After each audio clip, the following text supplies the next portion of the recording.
দেখেন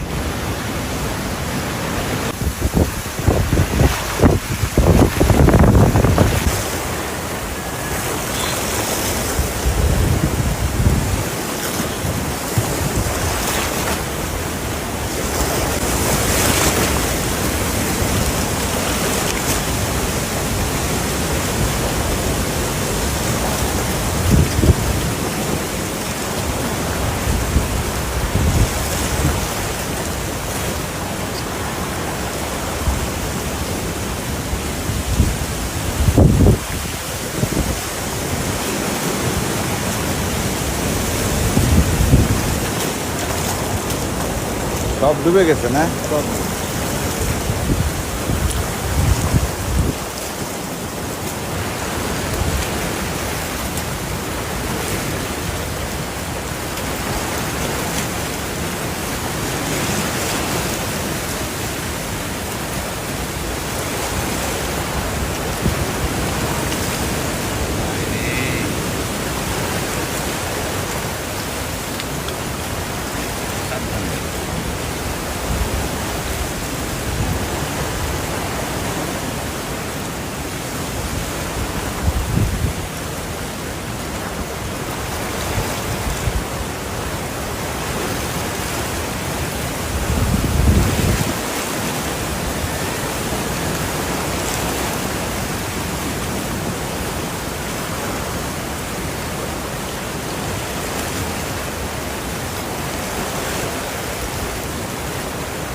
সম্পদ বাঁচানোর চেষ্টা করতেছে এই নারী, কিছু বলার নাই, জীবন তাদের কিসের মধ্যে বাঁচে মানুষেরা, আমরা কিসের কথা বলি, কি করি।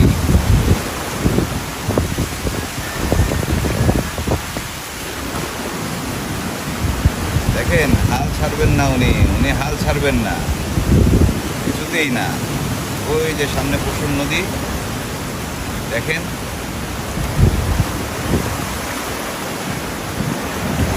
দেখেন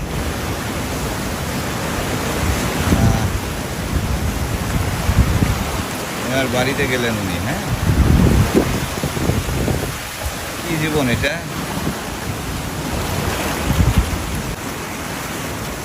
সব ভেঙে ঢুকে পড়ছে।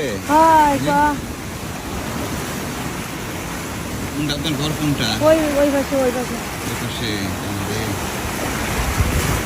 এই জিনিসগুলো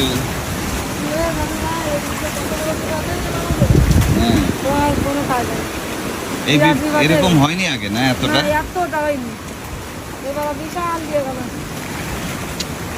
একটু কাভার হবে কি করে? হ্যাঁ,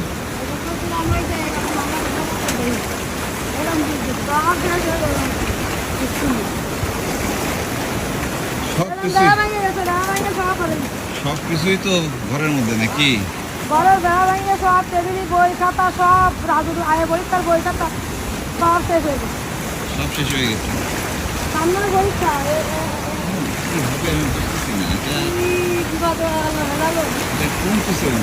কমেও না, দেখছে আর বাড়তেছে।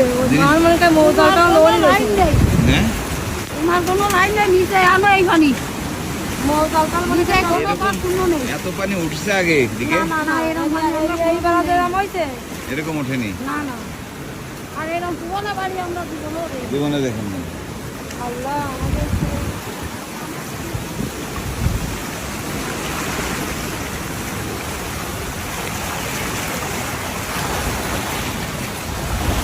সব ডুবে গেছে।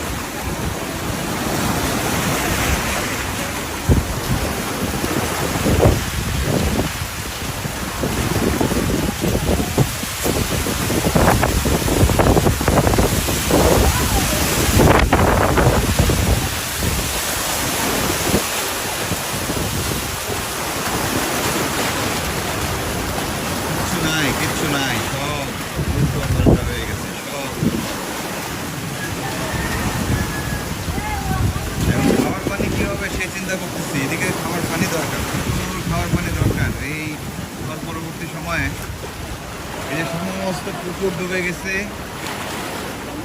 সব পুকুর ডুবে গেছে।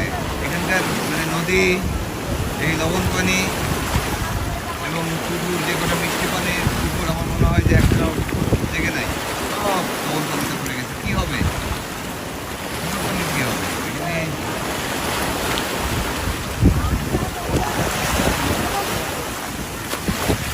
খাবার পানির কী হবে? খাবার পানির কী হবে? আর পানি তো ট্যাঙ্কি ম্যাঙ্কি সব দুধ কাটতে বলে পানি নেই ট্যাঙ্কি তো বুঝবে উল্টে দিচ্ছে, হ্যাঁ।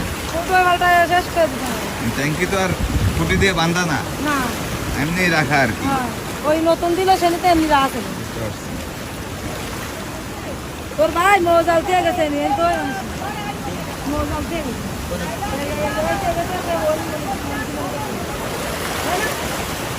কী হবে জানি না, তবে ইমিডিয়েট ঘরের মধ্যে মানুষের খাবারের ব্যবস্থা, খাবার পানির ব্যবস্থা, এই দুটো সবার আগে করতে হবে। এছাড়া এখানকার মানুষের যে কষ্ট হবে, অবর্ণনীয় দুর্ভোগ হবে।